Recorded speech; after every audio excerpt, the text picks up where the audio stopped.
Hating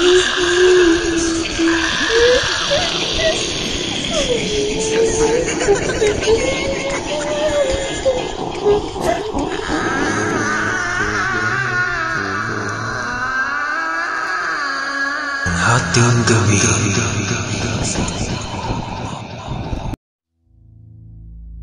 Kamusta kayo mga kahating gabi listeners? Nakapag-subscribe na ba kayo sa ating YouTube channel? Kung hindi pa ay inaanyayahan ko kayong mag-like, share and subscribe. At i-click nyo na rin ang notification bell para updated kayo lagi sa mga bagong kwento na i-upload ko. Maraming salamat po sa mga sumusuporta. Ako po pala si Mark Sir Ed. 29 years old na po ako at wala pang sariling pamilya. Sinusuportahan ko na lang ang kapatid ko sa pag-aaral at tumutulong sa gastusin sa bahay.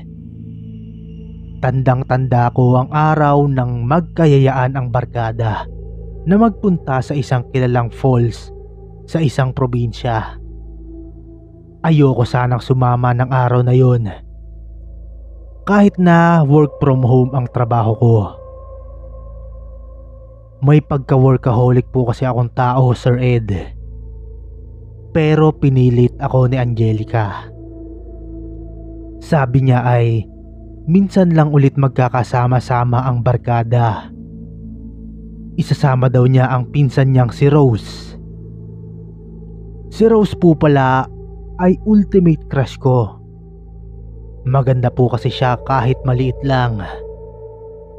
Gustong gusto ko din ang mapang-akit at mapupungay niyang mga mata.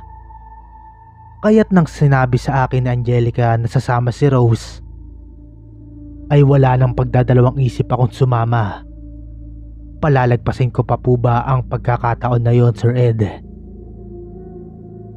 Mga nakamotor kami noon papunta sa falls. Kaya't nag-assume akong sa akin angkas si Rose. Ngunit hindi nangyari yun. Dahil nakamotor din si Rose. At angkas naman niya si Angelica. Pero ganun pa man, ay masaya na din ako. Dahil makakasama ko siya sa biyahe. 3:00 ng madaling araw kami bumiyahe. Stop over ng saglit, tapos ay biyahe muli. Malayo din ang falls na yon, Sir Ed. Taas baba ang kalsada at madaming paikot-ikot.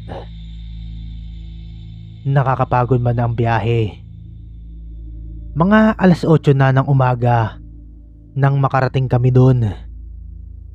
Pagkadating namin ay sinalubong kami ng tagapag-alaga ng falls. Kailangan daw namin magbayad ng tig-20 kada katao bago makapasok. Nang makabayad kami, ay pinaalalahanan kami ng bantay na bawal daw magkalat at wag na daw mag-ingay kapag 6:00 ng gabi. Kinakailangan pa naming lakarin pababa ang falls dahil nasa taas na bahagi kami. Habang naglalakad kami pababa, ay dinig na dinig ko ang mga naghihiyawan na mga tao. Mga nagtatawanan sila. Yun bang mga nag-e-enjoy sila sa pagligo? Pero pagbaba namin, Sir Ed, ay walang tao doon. Kundi kami lang magkakabarkada. Asan yung mga tao? Pagtataka kong tanong. Mga tao? Tao kami ah. Pilosopong sagot ni Paul. Loko-loko. Yung mga nagtatawanan, di nyo ba narinig? Ang tanong ko. Wala naman kaming narinig. Tugon ni Paul. Baka tubig lang yun mula sa falls. Nagkamali ka lang siguro ng dinig. Dagdag pa ni Angelica. Hindi ko na lang pinansin ang bagay na yun. Dahil baka mali nga lang ako ng dinig. Pinagsawalang bahala ko na lang ang bagay na yon at pinagtuunan ko na lang ng pansin ang kagandahan ng paligid. Sobrang relaxing ng paligid doon, Sir Ed. Tapos ay madami ding puno sa paligid. Ang una naming ginawa doon ay kumain. Tapos konting pahinga. Tapos ay ligo agad. Sobrang enjoy ang paliligo namin doon, Sir Ed. Sulit na sulit ang mahabang biyahe. Nang kinahapunan ay nagsiinuman naman kami. Siyempre hindi yung pwede mawala. Kwentuhan at tawanan ang pinaggagawa namin.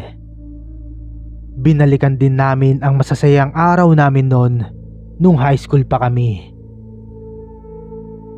Bukod doon, Sir Ed, nagkaroon din ako ng pagkakataon na makausap si Rose. Mabuti at nakasama ka. Sanay ka palang magmotor? Nahihiyang turan ko kay Rose. Oo, tinuruan ako ng pinsan ko dati. Sagot naman niya. Nagkaroon din ako ng pagkakataon na makapagsaliksik sa buhay niya. At lalo akong natuwa nang malaman kong wala pa siyang boyfriend. Mag-aalas 7 na ng gabi at umiinom pa din kami. Medyo madilim na ang paligid dahil wala namang ilaw sa falls. Kaya't nag-bonfire kami para magkaroon ng konting liwanag. Maya-maya pa ay naalala kong may dala akong speaker. Sinita ako ni Angelica at sinabing bawal na daw mag-ingay kapag ganong oras. Pinaalala niya sa akin na bawal daw mag-ingay bago mag-alas 6 ng gabi, sabi ng bantay kanina. Pero hindi ako nakinig at nagpatugtog pa din ako gamit ang speaker na yon.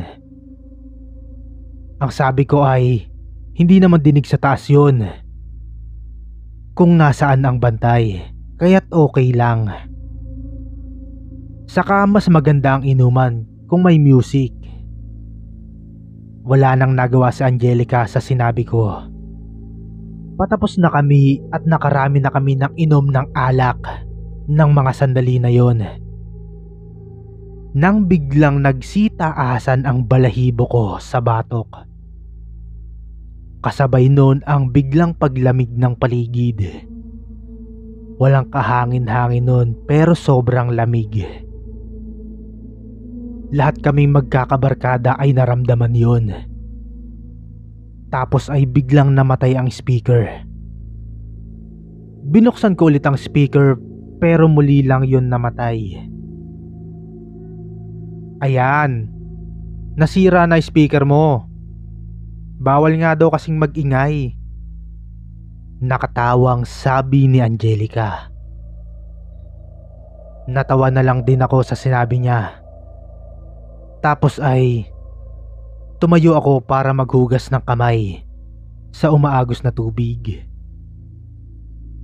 Dahil naglalagkit na ang kamay ko noon sa pagpapak ng pulutan namin.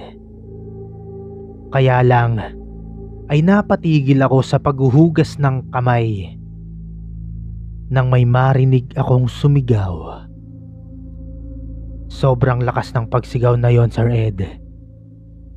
Hindi ko malaman kung saan nanggaling ang boses na narinig ko. Para kasing nasa buong paligid ng pulse ang boses na yon. Tumingin ako sa mga kaibigan ko dahil baka pinagtitripan lang nila ako. Pero nagkekwentuhan sila habang nagliligpit ng pinag-inuman namin. Tumingin-tingin pa ako sa paligid at may nakita akong nakatayo na matandang babae sa bandang mapuno na bahagi ng falls. Matangkad na babae. Mahaba ang puting mga buhok niya na nakasayad na sa lupa. Ewan ko Sir Ed, habang tinititigan ko siya ay hindi ako makagalaw. Nanginginig ang katawan ko at nagsitayuan ang balahibo ko. Nawala lang ang atensyon ko sa matanda nang biglang may humawak sa balikat ko na siya namang kinagulat ko. "Ay, peste ka naman!" ang sabi ko, sabay tingin kung sino ang humawak sa akin. "Grabe, peste talaga tingin mo sa akin. Hanggang anong oras mo ba balak tumulala dyan? Kanina pa tulog mga kasamahan natin ang sabi ni Brian. Sorry naman pre. May nakita kasi akong matanda dun sa...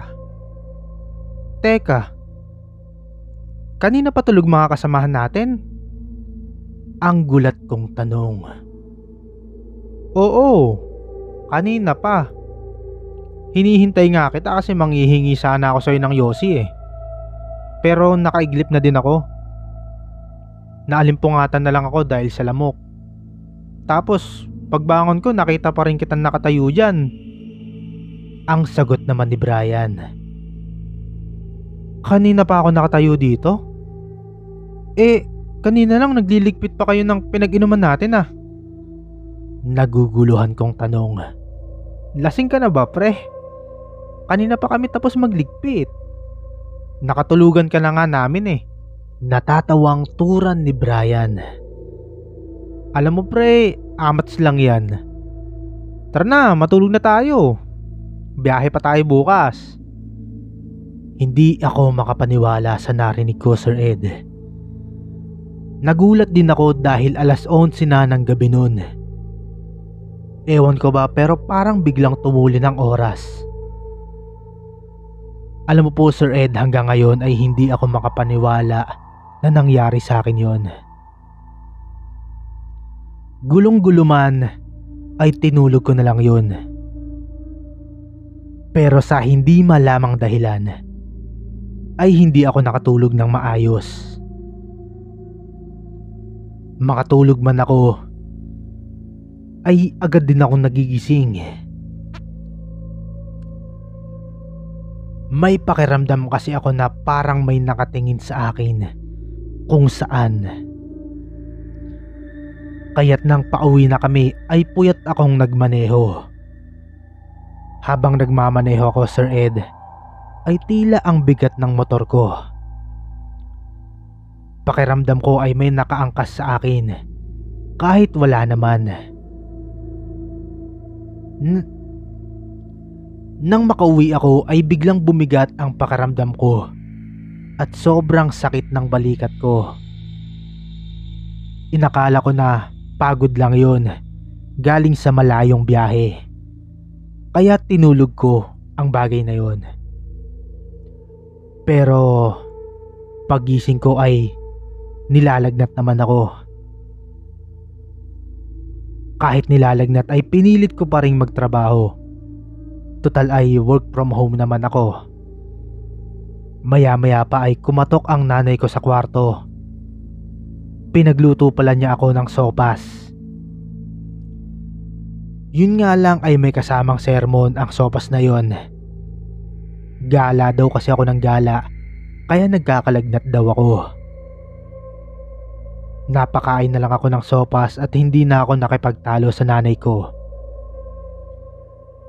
Gabi na nang matapos ko ang mga gawain ko. Alas 7 ng gabi yon Sir Ed. Habang natutulog ay nanaginip ako. Sa panaginip ko daw ay gabi daw noon at nasa falls daw ulit ako. Pero ako na lang ang mag-isa. Nakahiga daw ako sa batuhan. Tapos ay nakita ko ulit yung matandang babae na mahaba ang buhok. May bit-bit siyang itim na kandila na nakasindi. Nang makita ko siya ay muling nagsitaasan ang balahibo ko at nanlamig ang katawan ko. Tapos ay nakita kong naglalakad siya papalapit sa akin. Habang naglalakad siya ay may binubulong siya. Ewan ko po ba kung bulong iyon, pero parang diretsyo na sa tenga ko ang sinasabi niya. Hindi ko lang maintindihan kung anong lengguwahe ang sinasabi niya, Sir Ed. Palakas ng palakas ang nadidinig kong bulong. At sumasakit na din ang tenga at ulo ko. Nang makalapit ang matanda, ay nakita ko ang kulubot at puro bukol niyang mukha. Nakangiti pa nga ito sa akin habang binibigkas ang hindi ko maintindihang salita. Sinubukan kong sumigaw pero walang boses na lumabas sa bibig ko. Dahil doon ay humalakhak ang matanda. At lalo akong natakot. Maya-maya pa ay nagising ako sa isang malakas na katok. Binuksan ko ang pinto at sumalubong sa akin ang nanay ko. "Sinong kasama mo dyan?" Galit na tura ng nanay ko. "Kasama? Eh di ako lang." Sagot ko naman. "Sigurado ka? Wala kang kasamang babae?" Tanong ni mama. "Wala nga, ma. Nilalagnat ako, magdadala pa ba ako ng babae? Saka wala naman akong syota ah." Sabi ko naman. Ayon kay mama ay lumabas daw siya para bumili ng gamot. Pagbalik daw niya ay umagaw daw ng pansin niya ang bintana ng kwarto ko. May nakita daw siyang nagsindi ng kandila. At may nakita daw siyang isang anino ng matangkad na babae.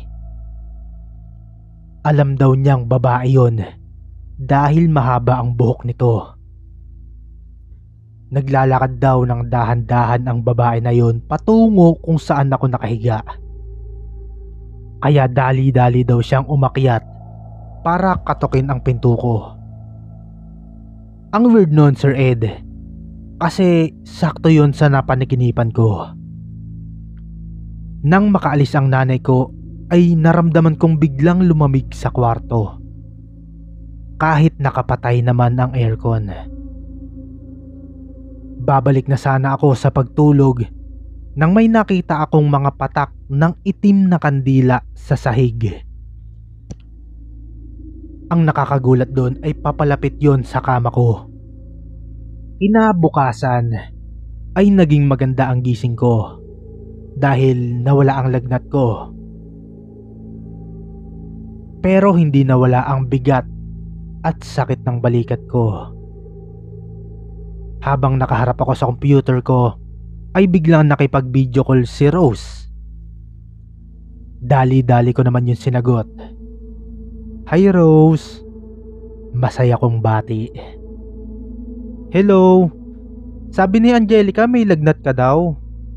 Ang bungad naman sa akin ni Rose. "Sir Ed, medyo kinilig ako doon. Paano ba naman kasi ang nasa isip ko noon ay concern sa akin si Rose." "Oo, meron pa." Sagot ko naman. Kahit ang totoo ay okay na ang pakiramdam ko. Natutuwa kasi ako dahil nag-effort pang tumawag si Rose. Makamusta lang ako. "Oh, bakit nagtatrabaho ka pa?" Tanong ni Rose na may halong pag-aalala. Lalo tuloy bumilis ang tibok ng puso ko, Sir Ed. "Kailangan kumayod para sa pamilya." Sagot ko naman. Para lalong manga sa akin si Rose. "Siya nga pala, kasama mo ba dyan ang lola mo?" Tanong nito. "Lola? Hindi. Wala akong kasama sa kwarto, ako lang." Ang wika ko naman. "Ah, okay. Mark, hindi sa tinatakot kita ha. Pero may naririnig ako ng boses ng isang matanda." Seryosong sabi ni Rose. Agad akong napatigil sa ginagawa ko. Ayon pa kay Rose ay simula pa daw nang tumawag siya ay naririnig na daw niya ang boses ng isang matandang babae. Sobra akong natakot noon, pero hindi ko pinahalata kay Rose. Ayokong magpakita sa kanya ng takot. Kaya't sinabi kong baka sa aircon lang yon. Maingay kasi kako ang aircon ko sa kwarto kahit hindi naman yon nakabukas. Agad din nagsitaasan ng balahibo ko at nanlamig muli ang paligid nang may makita akong isang imahe mula sa monitor ko. Isang imahe ng matandang babae. Nakaupo at nakatawa siyang nakatingin sa akin. Siya nga pala, i-invite sana kita nitong darating na Sabado. Punta ka sa amin ha, birthday ko kasi. Wika ni Rose. Sure, pupunta ako. Sagot ko naman. Nang binalingan ko muli ng tingin ang monitor ko, ay wala na yung matanda. Lumingon din ako sa likod ko kung saan ko siya naaninag kanina at wala na nga siya doon. Natatakot man ako at gusto ko na sanang lumabas ng kwarto, pero no choice ako dahil kailangan tapusin ang trabaho ko at ipapasa na yon ng ganong araw din. Nang gabi noon, bago ako matulog ay nagdasal ako. At mukhang effective naman yon, Sir Ed, dahil hindi ko na nakita ang matandang babae simula nagdasal ako. Yun nga lang ay hindi nawala ang pananakit ng balikat ko. Minsan ay sasakit ito at minsan naman ay hindi. Hanggang sa sumapit na nga ang Sabado. Sobrang sakit ng balikat ko noon. Pero kahit sobrang sakit ay pinilit ko pa ring umattend sa birthday ni Rose. Nang makita niya ako ay lalong nahulog ang loob ko sa kanya dahil nakita ko siyang nakangiti. Agad niya akong inasikaso at pinakain. Pinakilala niya din ako sa mga magulang niya. Nang magmano ako sa nanay niya ay nakita kong iba ang tingin sa akin nito. Ang nasa isip ko ay parang ayaw ng nanay ni Rose na nandun ako sa birthday ng anak niya. Hanggang sa kumain ako, Sir Ed, ay nahuhuli kong nakatingin sa akin ang nanay ni Rose. Kung saan ako magpunta ay laging nakasunod ng tingin ang nanay niya. Nakakailang na nga din yun, Sir Ed. Nang magpaalam akong uuwi na ako at palabas na ay tinawag ako ng nanay ni Rose. Alam ko may posibilidad na hindi ka maniwala sa akin. Pero masakit ba ang balikat mo? Yun bang lagi siyang masakit? Seryosong tanong sa akin ng nanay ni Rose. Opo. May araw po na masakit at may araw naman na hindi siya sumasakit. Tugon ko naman. Pero ngayon, masakit siya. Tama ba ako? Muling tanong ng nanay ni Rose. Opo, masakit nga po. Hinawakan ako sa balikat ng mama ni Rose at sinabi niyang may nakapasan daw na matandang babae sa balikat ko. Kung gusto ko daw mawala yon, ay kontakin ko lang daw si Rose at may kilala daw siyang magpapaalis ng maligno. Nagulat ako sa sinabi na yon ng nanay ni Rose, Sir Ed. Kaya pala sobrang sakit ng balikat ko. ay may nakapasan pala sa akin na matandang babae. Nang gabi ding yon ay muli akong nanaginip. Nakahiga daw ako sa kwarto ko. Tapos may narinig akong yabag na mga paa sa hagdan. Paakyat kung nasaan ang kwarto ko. At huminto lang yon nang nasa tapat na siya ng pinto. Maya-maya pa ay biglang bumukas ng marahan ang pintuan ng kwarto ko. Tapos ay dahan-dahang sumilip ang matandang babae. Pero dun na din po ako nagising, Sir Ed. Nang magising ako ay tuyong-tuyo ang lalamunan ko at uhaw na uhaw ako. Akma na akong lalabas para kumuha ng tubig sa ibaba nang mapansin kong nakabukas ang pintuan ng kwarto ko. At nakaramdam ako ng takot. Dahil kung papaano nakabukas yon sa panaginip ko, ay ganun-ganun din ito nakabukas nang magising ako. Ayoko sanang lumabas para kumuha ng tubig, pero grabe talaga ang panunuyo ng lalamunan ko. Kaya binilisan ko ang pagbaba. Dumiretso ako sa rep namin at kumuha ng malamig na tubig. Nang matapos akong uminom, ay meron akong naamoy na kandilang nakasindi. Agad pumasok sa isip ko ang matandang babae. Kaya't binilisan ko ang lakad pabalik ng kwarto. Kaya lang, Sir Ed, habang naglalakad ako, ay nararamdaman kong may kasunod ako sa pag-akyat sa kwarto ko. Nakarating naman ako ng safe sa kwarto, Sir Ed. Pinilit kong bumalik sa pagkakatulog, pero sa tuwing makakatulog ako, ay napapanaginipan ko ang matandang babae.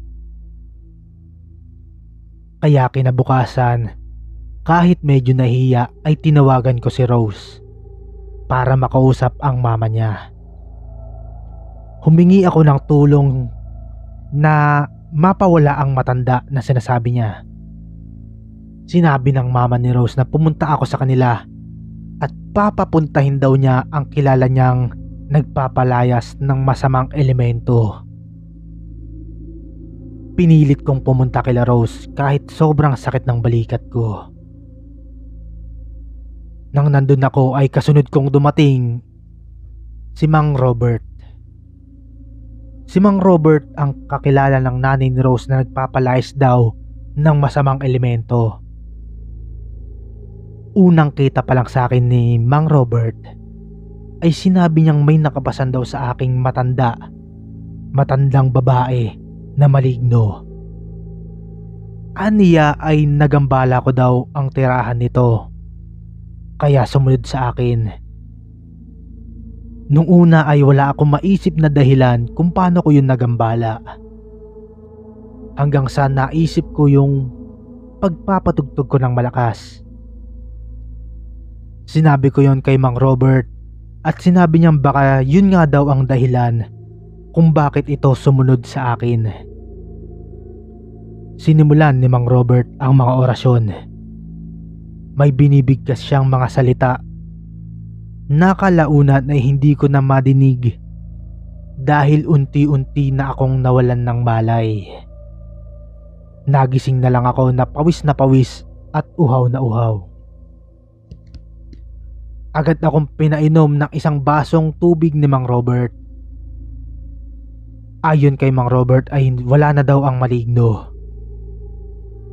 Pinabalik na daw niya ito sa dati nitong tirahan. At napansin ko din na sobrang gaan na ng pakiramdam ko. Wala na din ang sakit ng balikat ko. Tinanong ko si Mang Robert kung magkano ang dapat kong ibayad sa kanya, pero sabi niya ay hindi siya naniningil. Kakayahan daw yun na ibinigay sa kanya ng Diyos, kaya't libre niya lang yon ginagawa.